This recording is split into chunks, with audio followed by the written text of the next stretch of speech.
Assalamualaikum warahmatullahi wabarakatuh. Alhamdulillahirabbil alamin. Pada kesempatan kali ini kita masih bisa belajar bersama walaupun tidak tatap muka pada pelajaran Al-Quran Hadis. Materi kita yang ketiga ya, untuk kelas 8 ya. Oke. Jadi untuk materi kali ini kita akan melanjutkan materi kita minggu lalu. Tentang apa sih minggu lalu? Ayo diingat-ingat minggu lalu tentang apa? Ya, minggu lalu tentang surah Al-Fajr dan surah Al-Baqarah. Nah, Al-Fajr ya minggu lalu ya. Nah, kali ini kita akan belajar di surah Al-Baqarah ayat 254 dan 261. Yang pertama surah Al-Baqarah 254. A'udzu billahi minasyaitonir rajim. Bismillahirrahmanirrahim. Ya ayyuhalladzina amanu anfiqu mimma razaqnakum min qabli an ya'tiya yawmun la bay'un fihi wala khullatun wala syafa'ah wal kafiruna humul zalimun. Shadaqallahul azim.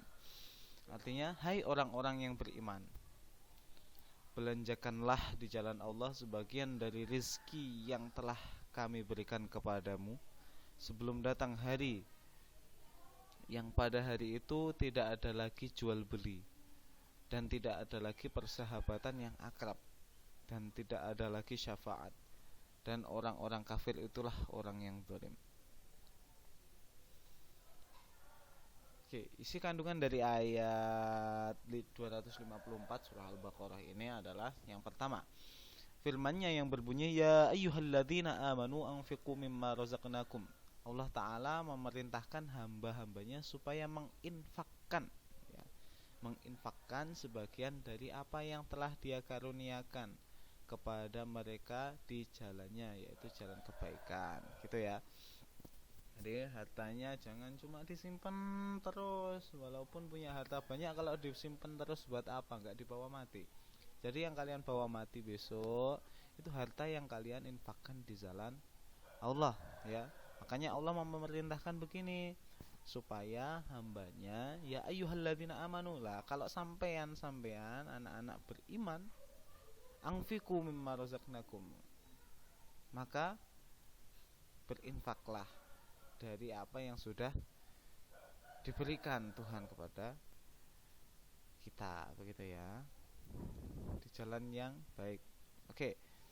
Yang kedua, firman-Nya yang berbunyi min qabli ayyatiya yaumul la bay'un fihi wala khullah wala syafa'. Maksudnya dari kalimat tidak seorang pun dapat membeli atau menebus dirinya dengan harta kekayaannya meski dengan emas sepenuh bumi.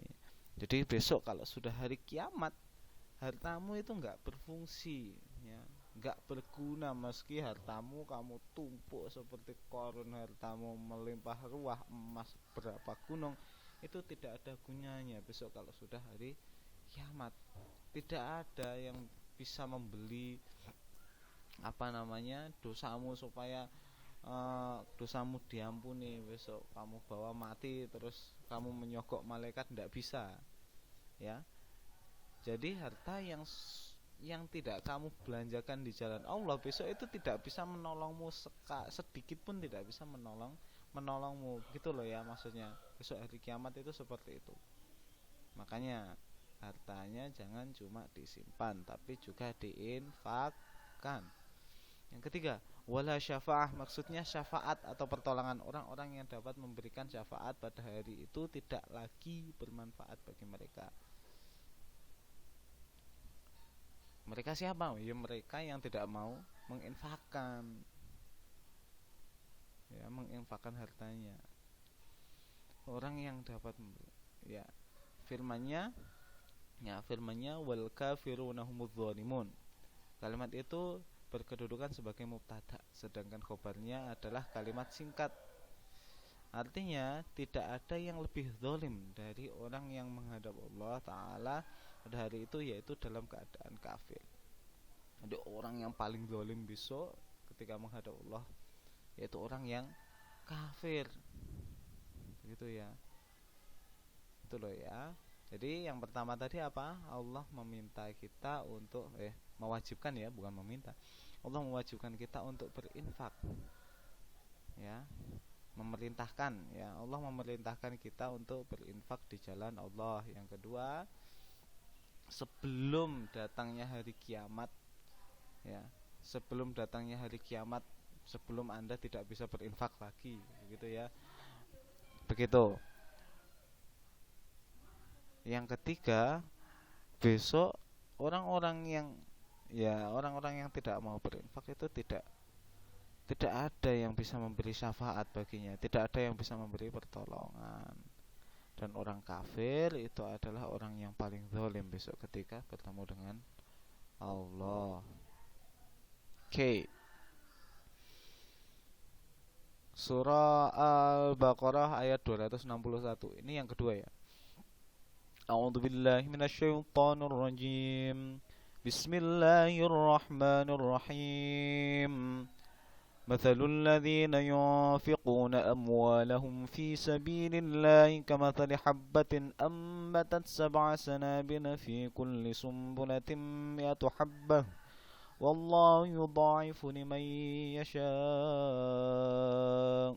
والله واسع عليم. صدق الله العظيم. Oke,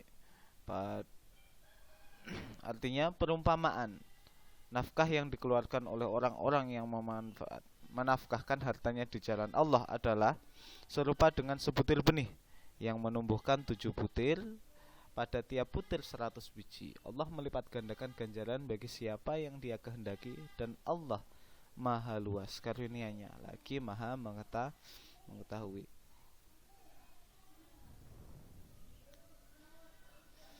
Isi kandungannya apa? Nah, ini merupakan perumpamaan yang diberikan Allah Ta'ala mengenai kelipatan pahala bagi orang yang menafkahkan harta kekayaannya di jalan Allah. Dengan tujuan untuk mencari keridhaannya, dan bahwasanya kebaikan itu didatangkan, dilipat gandakan mulai dari 10 sampai 700 kali lipat. Akhirnya ayat, coba dicek lagi. Akhir ayat apa? Wallahu wasi'un alim. Wallahu yudha'ifu liman yasha wallahu wasi'un alim. Allah melipat gandakan ganjaran bagi siapa yang Dia kehendaki, dan Allah Maha luas karunia. Nah, ini. Nah, Allah melipat gandakan ganjaran bagi yang Dia kehendaki. Jadi ini hanya perumpamaan. Jika Allah mau, Allah bisa melipat gandakan lebih dari ini. Begitu ya. Ini hanya perumpamaan. Masalul ladzina yunfiquna amwalahum fi sabilillah kamathali habban. Perumpamaan orang-orang yang menafkahkan hartanya di jalan Allah adalah serupa sebutir benih. Satu benih sampean menginfakkan 10.000, itu diibaratkan 10.000-nya satu benih. Ambatat 7 sanabila. Ya, satu benih itu ya menumbuhkan 7 bulir. Wah, 7. Jadi 10.000 kali 7, 70.000. Pada setiap bulir 100 biji. 7 tadi tiapnya 100. 10.000 kali 70.000 kali 100, 700.000. Seperti itulah. Jadi Allah itu melipat gandakan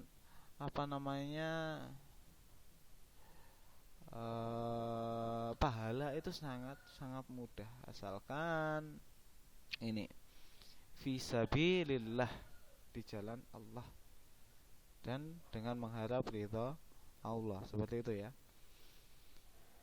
Nah, ini menuju yang terakhir. Nah, pasti yang kalian tunggu ini kan, tugas, begitu ya. Kenapa setiap hari selalu ada yang nanyakan, Pak, tugasnya apa? Oke, tugasnya ini ya, 2 saja tugasnya, nggak usah banyak-banyak. Yang pertama, merangkum materi yang kita sampaikan pada hari ini. Yang kedua, tuliskan keterkaitan kandungan Al-Fajr yang kita pelajari minggu lalu dan Al-Baqarah yang kita pelajari hari ini, yang sudah kita pelajari. Ya, enak kan? Ya. Oke. Nanti ditulis di buku catatannya, kemudian dikirim, difoto aja, difoto dikirim, gak usah di video. Oke ya. Tip itu saja. Semoga apa yang kita pelajari pada hari ini bermanfaat bagi kita di dunia sampai di akhirat. Aku qouli hadza astaghfirukum katsiran min kulli khata'in. Wassalamualaikum warahmatullahi wabarakatuh.